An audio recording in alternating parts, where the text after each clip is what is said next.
Welcome back to the studio and our follow-up Q&A to the Battery Investor Day video that we did just a few days ago. Following our usual format, what we'll do is prior to special events, we will produce a video and then elicit comments from the folks that follow the channel, and then we'll go over some of those comments to discuss what we all got right, what we all got wrong, but more importantly, what everything means in the larger scheme of things. What do things look like moving forward? Battery Investor Day actually covered a great deal of ground, and as you'll see here, a lot of the questions that were posed prior to Battery Investor Day, very, very clever. I'm always impressed by this group of folks that we've collected here at the channel. You guys are awesome. So let's go ahead and get started because we've got a lot to go over here. So to start us off, we're going to start off with a comment from Akira, and he was curious about the dry electrode technology. Now, as Elon stated, and we'll go over this again a little bit later in the video, this all started about 2 years ago when Tesla acquired Maxwell. Elon said in the presentation that these lines have been operational for a year. Now that coincides exactly with what we already knew about Panasonic and Panasonic's hiring of new technicians for the Gigafactory in Nevada. Again, I welcome you guys that are new to this channel to go on back and take a look at some of the previous videos that we did regarding that, where we talk a little bit about contracts and that kind of a thing. We'll go into some detail with that later. But the highlight of the presentation, as far as the dry electrode technology was concerned, is that, again, this has all been working for a year. Now, Akira was asking about the raw, the wet process, as it was, and that is where they originally, when you're making these coatings for the anode and the electrode, anode and the cathode, the electrode manufacturing process first starts with a slurry where you turn the components, whether or not it's the graphite material for the anode or the metal products for the cathode, where you're turning them into a paint basically, and you're coating the roll with that paint. And so that was just a terrible process as far as all of the equipment and the time that it took. You're also introducing modes of failure where these materials can separate out. It's just all kinds of headache. And so what's clear there, again, because of what they were talking about with the time frame, is it doesn't seem like there any wet process involved anymore. Now, again, Panasonic is going to be in the process of upgrading their equipment. They're going to have some older equipment that they're decommissioning and some of the newer equipment that comes in that will no longer utilize that wet process. So everything's kind of going through this redesign. Now, I think the more important question is that, is Gigafactory Nevada going to be switching over to these new tabless cells? Are they going to be going over entirely to the new architecture? And again, we'll touch on that a little bit later. I don't want to spoil that for you when I get it, or have to talk about stuff twice. But then Akira goes on to ask about the cell integration, because we were also talking about how these cells are going to be integrated in the raw. In other words, it doesn't make any sense to finish off the top and the bottom of these cells if your intent ultimately is then to use them internally into a device. It makes more sense to go ahead and leave the tabs exposed in that kind of a copper image that they showed several times during the, I think I pull that up here real quick so you can see that. So this shows the raw end there of the tabless cells, with just the tabs kind of bent over and awaiting some kind of a fusion to whatever device it is that you're using. Remember, these cells, it's not like a lithium-ion battery today where you're going to put it into a camera or some other piece of gear and it's going to eventually wear out. You're going to wind up having to go into your Roomba and replace these things. No, these batteries are going to be lasting for 20 years. And so Now, again, we'll touch on that a little bit later as we do our wrap up, but everything is completely changed. And so, again, putting them structurally into a pack doesn't necessarily mean that you're going to be doing that without flame retardant or fusing or dealing with any of the factors that we currently do see in those battery packs. So from that standpoint, I don't see that there's any kind of an issue at all. And so then you look at just the advantages of doing that type of cell integration. They went over that a bit in the in the Investor Day stuff. Again, something that we'll talk about a little bit later on, where everything is fused together and making everything very rigid. But the important takeaway with actually incorporating these batteries into your raw battery pack, into the completed battery pack, is that you're skipping a step.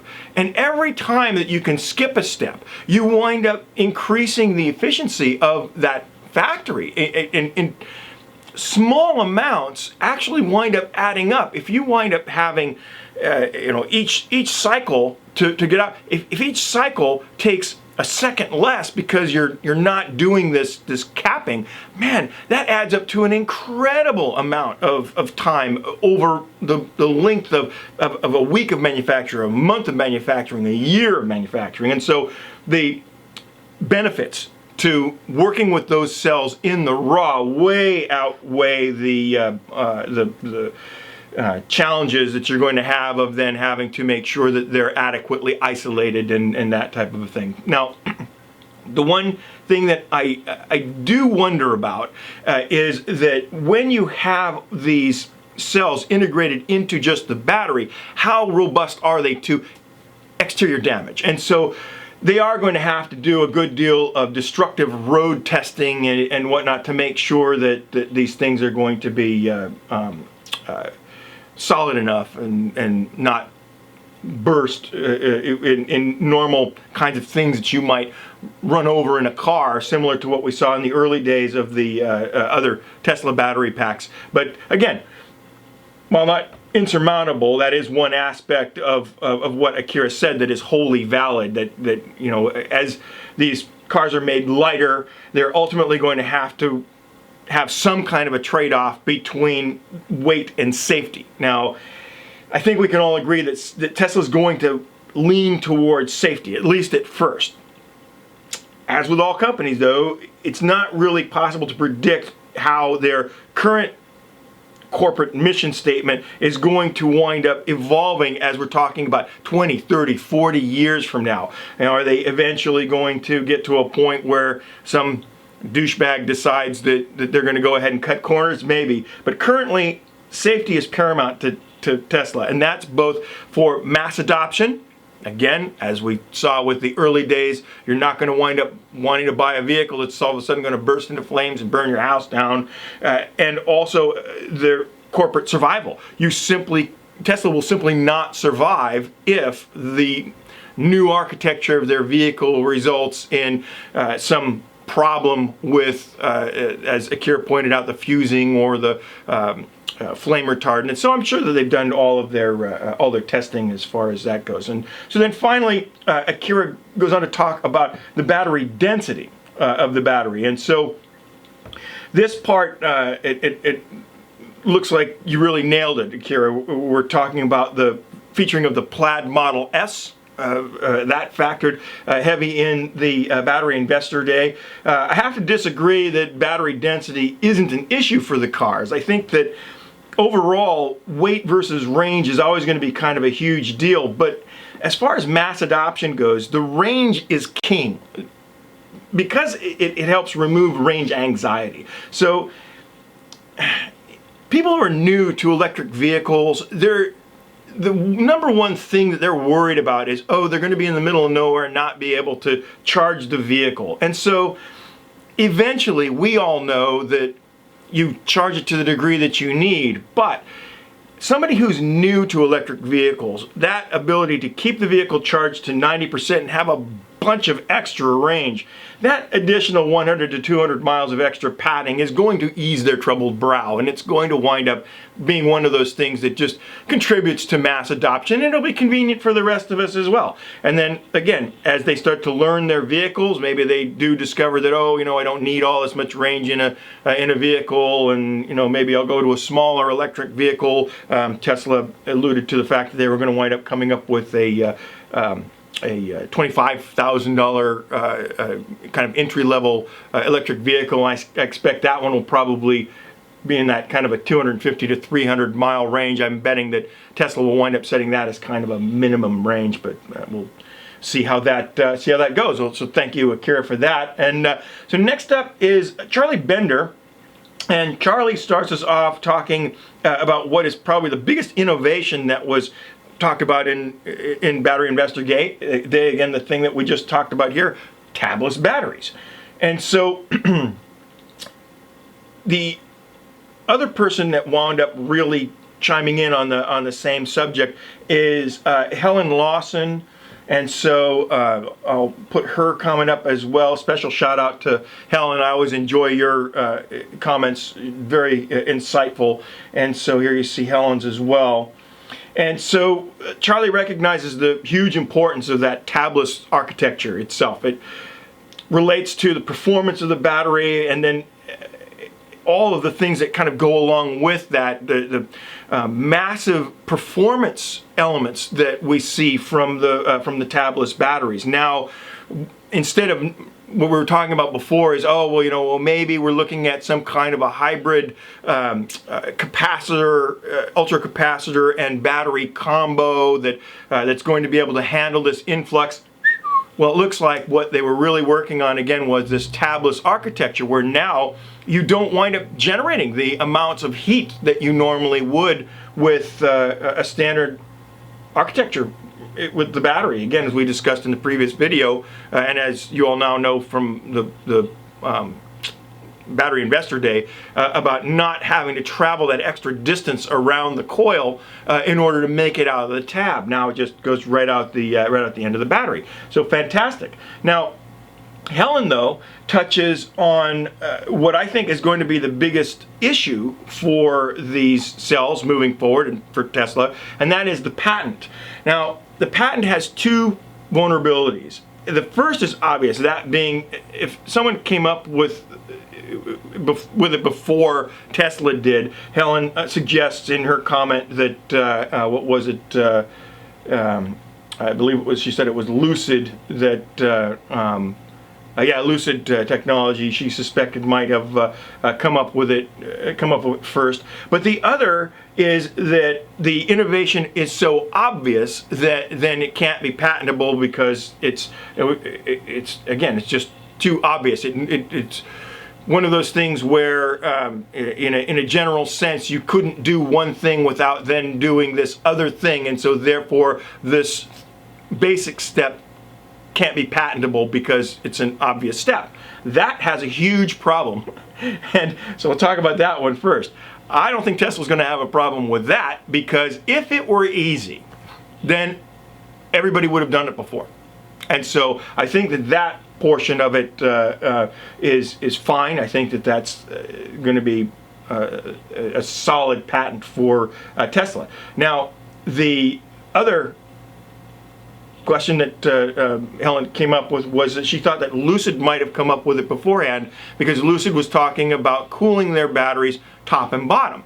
Well, I don't know that that's necessarily an indicator of what was going on. Tesla, it seems, is going to be cooling the cells from just the bottom of the pack, and we might not even be looking at any kind of the same architecture if we're talking about cooling at all. I think that the amount of cooling that these batteries are going to need is absolutely minimal compared to the amount of cooling that is necessary for the previous architecture of batteries. So here too, I think Lucid is trying to cool a battery that has tabs, and that those tabs get hot enough to require a top and bottom cooling. So, but this point here, Helen sees a squirrel. Squirrel! And she takes us on a little detour talking about electric aircraft. And so, even though this obviously didn't make any kind of a mention during Battery Investor Day, it is something that I'm really kind of interested in too. So let's just go ahead and talk about this just kind of real briefly. So the biggest hurdle with electric aircraft is that they don't get lighter as you burn off fuel, as you burn off charge. And when you're using a liquid fuel, obviously the plane gets lighter, and then that winds up extending its range and its efficiency as it moves along. That's also important, or can be important, when you're talking about landing the vehicle, because planes have a specific weight that they're able to take off with that is so very not the weight that they're able to land with. And so that's why you hear all the time about planes having to drop fuel and that kind of a thing to make themselves light enough to actually be able to land without damaging the aircraft or overrunning the runway.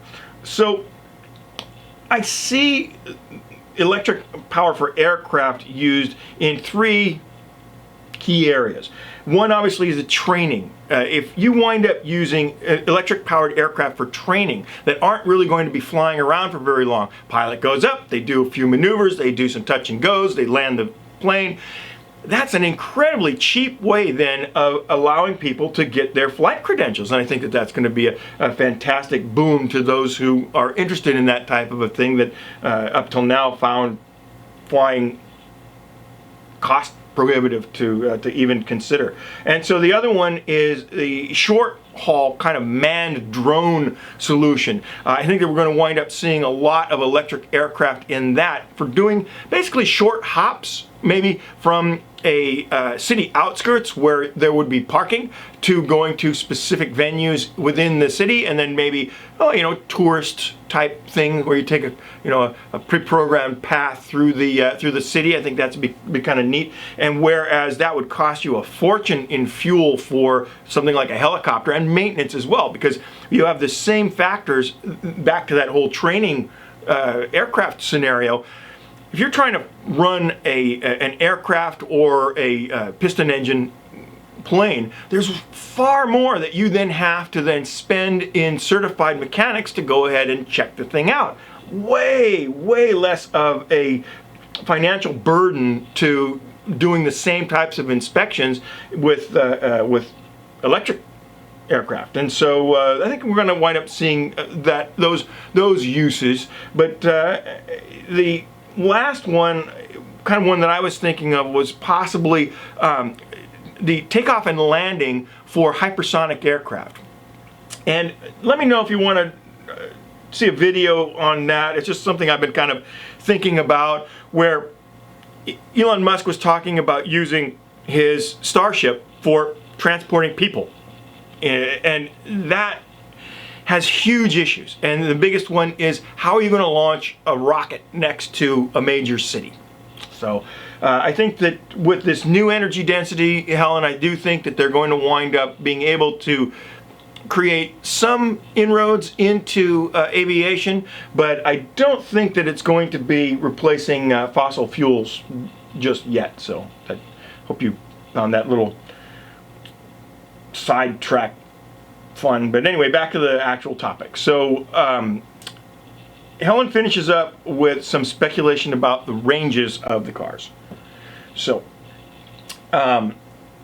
currently, we see that we're kind of in that, if you look at the web page, you wind up still seeing vehicles in that kind of 300, 400 mile range. But Helen is absolutely correct. If they make a Plaid Model S that goes over 500 miles, we're certainly going to see that kind of range then reflected in the other vehicles as soon as they start to go to these more energy dense cells. Easily. I mean, again, would be if a Plaid Model S with 3 motors can go 500 miles, I'm sure that you're going to wind up seeing the long range Model S's be able to go in the kind of 600 to 700 mile range, provided of course they ever decide to put that length of battery in there. And again, all this is kind of folded in, and maybe we'll touch on that again a little bit later on as we finish up. But all of that is folded into what, gang?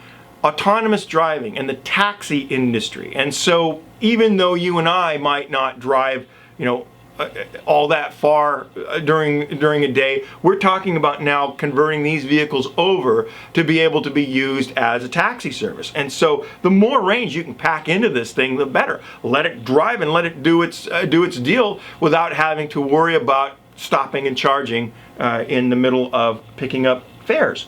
So I hope that kind of touched on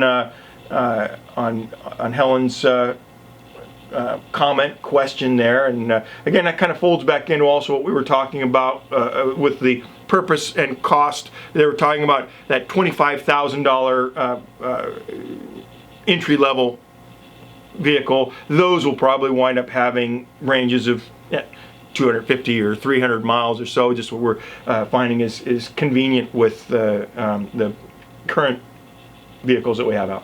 So now we come to the one that I've saved for last, because it touches on something that I've been fixated on now for over 2 years, and that is the solid state hybrid battery tech. And so LoveNest gives us this. And so LoveNest, I encourage you to go back and take a look at some of our earlier videos so that you just kind of have a refresher about what we're talking about when we talk about hybrid technology.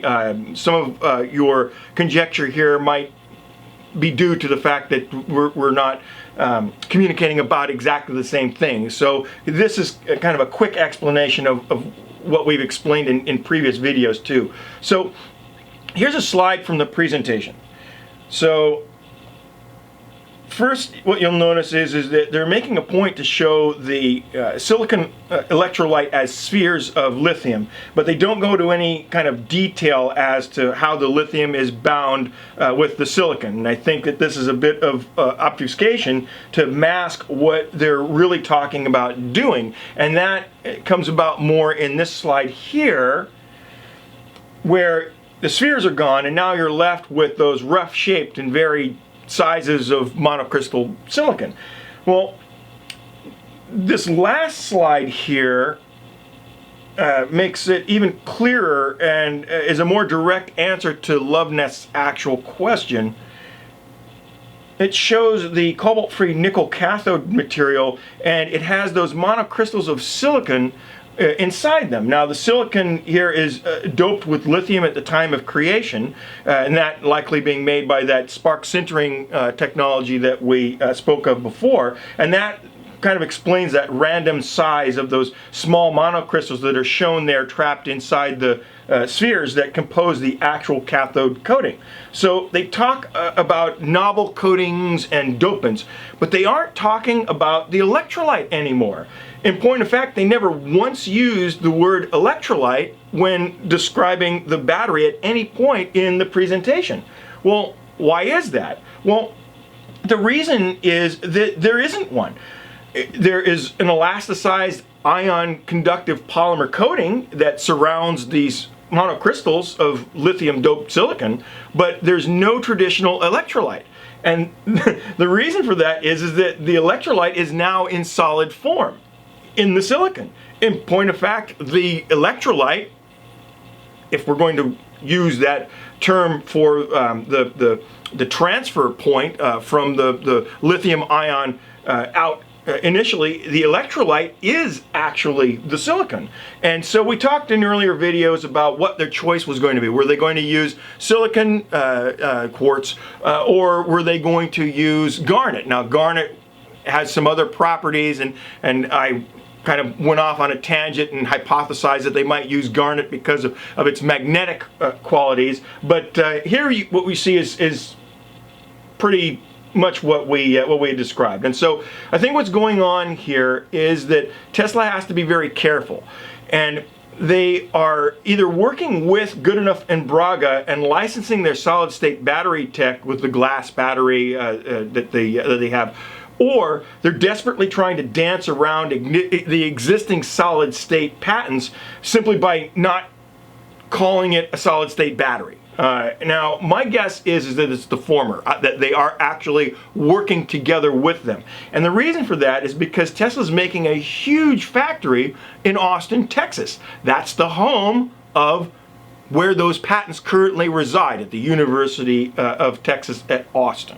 And so I think that they're going to wind up working closely with the university to further develop that, and I think that that's why they chose to put it there. But again, it's just speculation.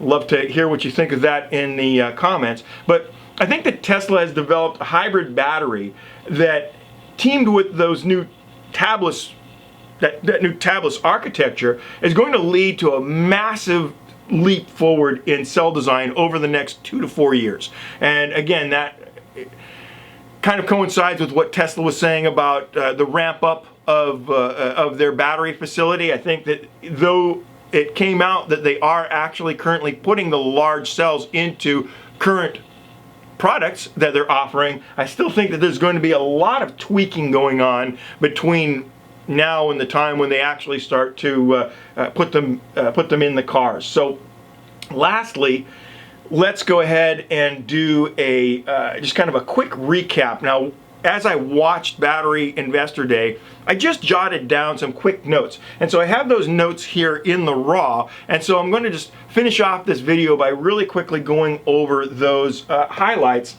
And then we'll see what you all think about my thoughts on each of these little categories as we go, and then we'll have a nice talk, a little chat in the comment sections about what you all think is going on. So first, we're talking about a 1,000 gigawatt hour goal, a terawatt scale battery production. Now, that is mind-boggling. So you've got 150 terawatt hours of battery that they're looking to produce over the next 15 years to transition all vehicles to electric. Now, that really kind of sets up this pace, if you would, and allows us to then see this time frame that they're looking at, and then judge them as they go as to how close we feel that they're hitting those markers. 20 of the current gigafactories, they're saying, would be needed to achieve that 1 terawatt goal, but that's if they use their current battery technology. With the new batteries, they're able to make a 10 gigawatt pilot line. Now, let me put that into perspective. 10 gigawatts of battery production in their pilot line is 1/5 of the overall production capability of Giga Nevada. Okay, 1/5 of that. Now, here is the building that they're doing that in. This, when Elon Musk said a building just around the corner, this is a building just around the corner. This is where they have their skunk works, where they're doing their pilot production lines, apparently. Now, sitting in this small warehouse building is 1/5 of Giga Nevada's production. So that gives you kind of an idea of what we're talking about when we're talking about how much of a difference in scale that is. And so we're looking at a production goal that they have of 200 gigawatt hours each plant. And so again, you know, you're looking at, for scale, if we think of that building that I just showed, you're looking at something about 20 times that size. Now that's large, but remember what we're already seeing pop up everywhere. We're looking at these gigafactories popping up everywhere. Now they're going to be producing vehicles as well, right? But what struck me is that all of these buildings are huge, and I think every single one of these is going to be producing batteries, right? In addition to everything else that they're going to be producing, they are going to be producing batteries, and they're going to be recycling batteries. And so it's going to be really interesting to see what Tesla grows into moving forward. I think that this is going to be just an absolute monster. And so we're looking at silicon and not garnet. That's one of the things that I made note of here. So that was interesting. Could it be garnet at some point in the future? Sure, it could be garnet or any number of other variants as they start to examine different types of materials, which ones do better than others, and again, maybe even exploring new and novel ways to use them. The garnet, obviously, with its magnetic properties, maybe that'll mean something later on. They touched on the factory volume. Again, that I made a little note there. That was what we were talking about before with the size of these facilities, easily being able to incorporate not only the vehicle manufacturing but also the battery manufacturing, and then the silicon creation and the binder. It was very interesting where they're going basically from just a raw raw quartz straight into this probably like I said, a sintering oven where the monocrystals are formed. Then it goes through a heating process. When you refer to dopants, let me go ahead and just touch on that just a minute, because we talked about that here in this video. I go into a greater detail in some of our earlier battery videos, but I'll just recap it here. When you dope a crystal or a glass or anything that will melt and will wind up in its molten state, being able to absorb let's go ahead and say the best way to think of this is as an impurity. That's the best way mentally to kind of think about it. If you have a glass and then you want to color that glass, you will then wind up introducing an impurity, and then that impurity will then have an effect on the glass. I think that's the easiest way to think of doping a material into your end structure. And so here we're talking about doping the quartz crystal with lithium, and so then that gets you away from the idea of having to use an electrolyte to then work as an interface between the lithium ions and the anode. So zero cobalt stability within the silicon. So again, back to that whole thing. We had a previous video where I go into some detail about what the cobalt actually does. If you're interested in that, pull up that video as well. But basically, cobalt is a problem because of how it's sourced. It's very difficult to ensure that the cobalt that you're getting isn't sourced from some mine employing child labor in the Congo somewhere. And so that's really, that to me personally was good to see, that they were able to then, because they're using the lithium bound up in the structure of the silicon itself, now they don't need the cobalt to make sure that that lattice work doesn't degrade. Again, you can watch the previous video on that to understand a bit more about how the cathode fatigues if you don't have cobalt in there. But and then they talked a little bit about Tesla's nickel mining. Go to the source, baby. That's Tesla's goal, is that vertical integration. They want to be able to be in control of everything that they need. If they're not, then they're going to wind up being beholden to some jamoke who owns a lithium conglomerate that then wants to go ahead and sell to China or wherever, rather than Tesla, and then that will could potentially be a reason that Tesla then doesn't make certain quotas for making their gear, whatever it is that they're making, whether it's cars or batteries for the home or what have you. So they talked a bit about having their own in-house, basically, nickel mining. So that was fantastic. The dry electrode process, again, they talked about that being used already for about a year.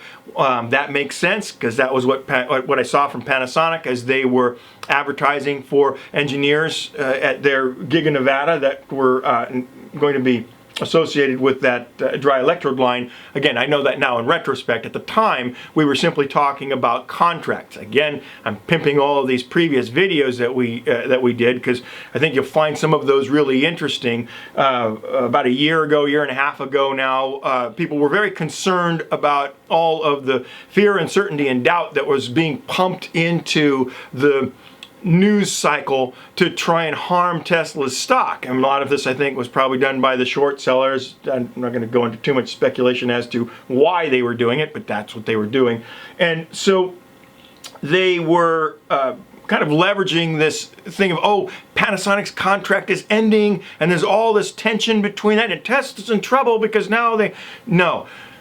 We go into detail about those contracts and how they work and how they're structured. It is absolutely corporate suicide to get yourself into a situation where you hold your partners to their contractual agreements to such a degree that you destroy them as a company. You cannot continue to operate unless you are willing to give as well. And so then you create, over time, these win-win situations. Now, does that mean that you're going to be working with the same partners in perpetuity? No. Panasonic may very well wind up doing something at a later date that just makes them unviable to work with. But for now, that's not the case. So what is Tesla doing? Well, again, a bit of speculation here, but Tesla has this dry electrode manufacturing process. It doesn't do them any good to just sit on it and use it just themselves if they can go ahead and, without hurting themselves as a company, license it out to other manufacturers, especially if they're making normal tabbed batteries. Let them use it. Let them use it. And then Tesla can benefit from that money coming in for licensing that, their monocrystal cathode material. All of this stuff can be licensed out to other battery manufacturers without harming Tesla at all. And then they can benefit hugely from the influx of cash for doing so. So again, people who are looking at these videos from an investment standpoint, those are some of the things that that should really make you go, having their own nickel mines, the dry electrode licensing, all of that is hugely, I think, important to what's going to wind up happening to Tesla over the course of the next 5, 10, 15, 20 years. This company is going to be pretty unstoppable, I think, in the long term. Short term, obviously, you see a lot of volatility in their stock, and that's generated by a whole bunch of for a whole bunch of different reasons. So, the massive takeaway from Battery Investor Day: 66% cost reduction in the equipment cost. Again, a lot of that related to the dry electrode manufacturing, but also because of those castings. Oh my God, the casting, doing that front and rear, I'll talk about that in just a second, but the number of parts and steps that creating those castings removes is incredible. And so then you have less robot time, you have less transit time from one step to another. The materials costs wind up going down because of the scrap that's inherently, you wind up, when you have something that's composed of a great many parts, invariably you wind up having a certain number of those assemblies fail. Less so if you're talking about one casting, another casting. Once you have the castings figured out, that's set. 76% operating cost, and that was just getting rid of the battery, the wet electrode step. And so all of that, again, operational for a year. So they've been seeing those benefits at Giga Nevada for that amount of time. Direct consumption of recycled nickel. That was another one. Anybody who's interested in Tesla for investment purposes, now you're looking at this. Now is starting to see, oh, they're not talking about mining in perpetuity. The amount of nickel that they mine will wind up going down. The amount of lithium that they mine will actually wind up going down, and that's going to depend on how much of the lithium they are able to recollect, and they're going to have to use like a vapor recovery for the lithium. But very interested in finding out more about how they're going to wind up recycling the cells. But basically, you're not going to be pit mining nickel forever. You're going to wind up being able to recycle these batteries, and so that's huge. And so they talked a little bit about where they're sourcing this from, trying to get it as local as possible. If you're making cars in the US, you want to source your nickel from Canada, that's what they're going to do. If you're winding up sourcing this in Europe, well, then you're going to wind up trying to figure out where to source your nickel there locally, bring it in. And so we've got huge deposits of lithium clays in Nevada. I thought that was very interesting. So now you're no longer talking about trying to pull it out of the wet slurry that you see, where the current process where you have these nickel salts in lake beds or dry lake beds, and you're trying to then reintroduce water to then pull it out. They were talking about some novel, environmentally friendly ways of pulling the nickel out, or excuse me, pulling the lithium out of these clays, and then just redepositing the clays back where they originally were. It's outstanding. That's something to really kind of take heart in. And I talked a little about nickel mining, and so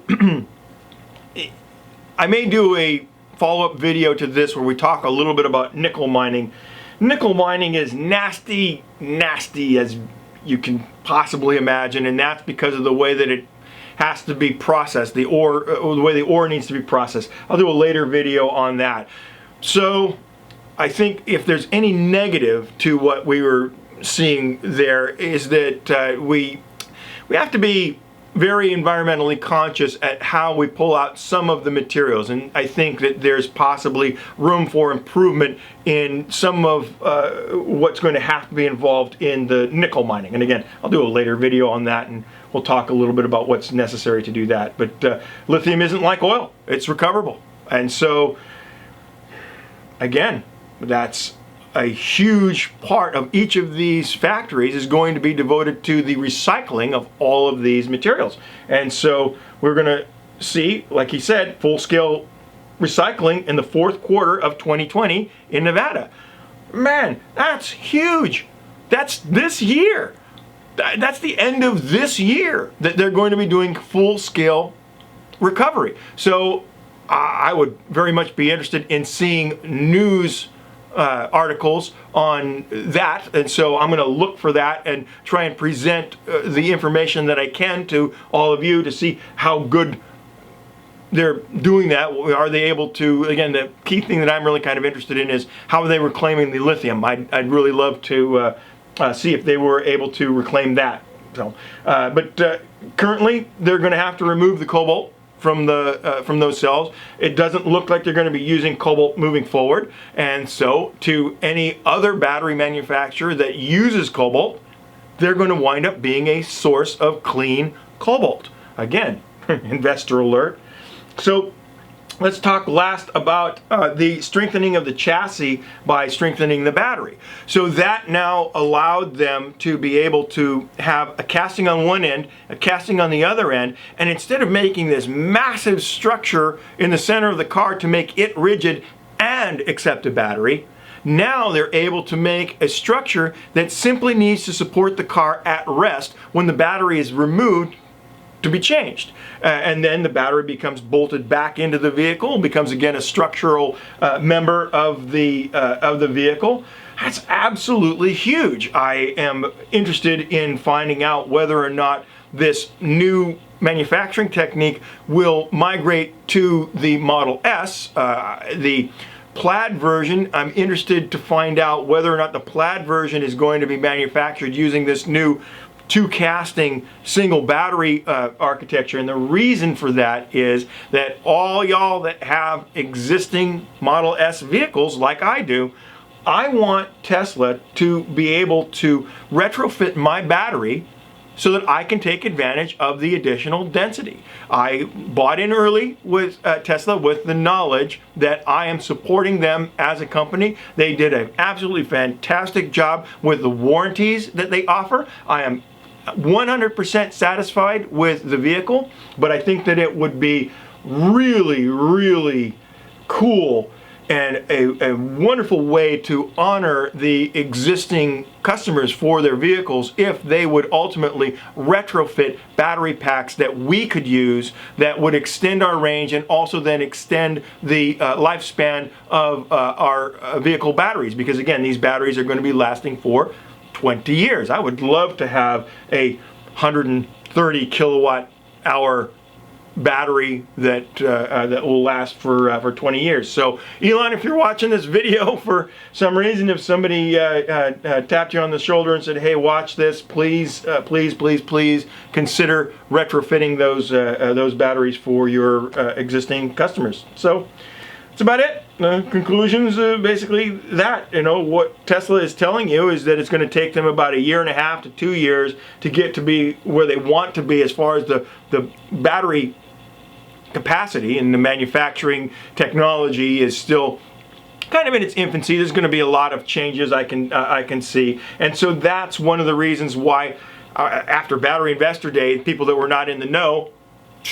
the stocks took a hit, because who wants to hear that, oh, we've got this great idea, but it's going to take us 2 years to do. And so those who haven't seen this video and don't know what is happening here don't also understand that, by my estimation, if any independent automaker, any current legacy automaker wants to transition over and try and compete with Tesla without cooperating with them, in other words, without actually physically buying the components from them, it's going to take them 5 to 7 years of being non-competitive to get to where Tesla is right now. Much less once they start to actually produce those batteries, then you're wind up possibly talking about something that's absolutely insurmountable. And so they're going to have to close plants down. They're going to have to stop selling cars. They're going to have to fire people. These companies, if they're going to survive that, are going to have to exist for a period of time, basically in name only. If you can imagine Ford or GM existing and not producing any cars for a period of 5 to 7 years, that's what's necessary, gang. Because if you have a drivetrain plant, a motor plant, nobody's going to be buying those vehicles, and they're not going to be buying them simply because they have to buy electric vehicles. There's some nonsense now where, the governor of California is talking about, we're going to mandate these electric vehicles. You don't have to mandate anything. People are going to move to electric vehicles because they are better and because they can be refueled off of sunlight that hits your roof. And again, not everybody can avail themselves of that. And we went into a whole year's study of exactly how much energy you can get from that and when you can't and all of that. And so you can go ahead and check out our Energy Sovereignty Project videos if that's the kind of thing that interests you. But the legacy auto manufacturers, if they think they're going to survive this, they're wrong. There's possibly room for maybe 1 or 2 survivors. I'm thinking like Volkswagen Group, because you're already seeing this interaction between Tesla and Volkswagen Group. So I think Volkswagen Group will probably survive. And then flip a coin, Ford or GM, it's going to be whoever blinks. Whichever one of those 2 companies decides to work with Tesla and produce, can you imagine a Chevy Corvette that on the back says Tesla inside, right? That's a survivor.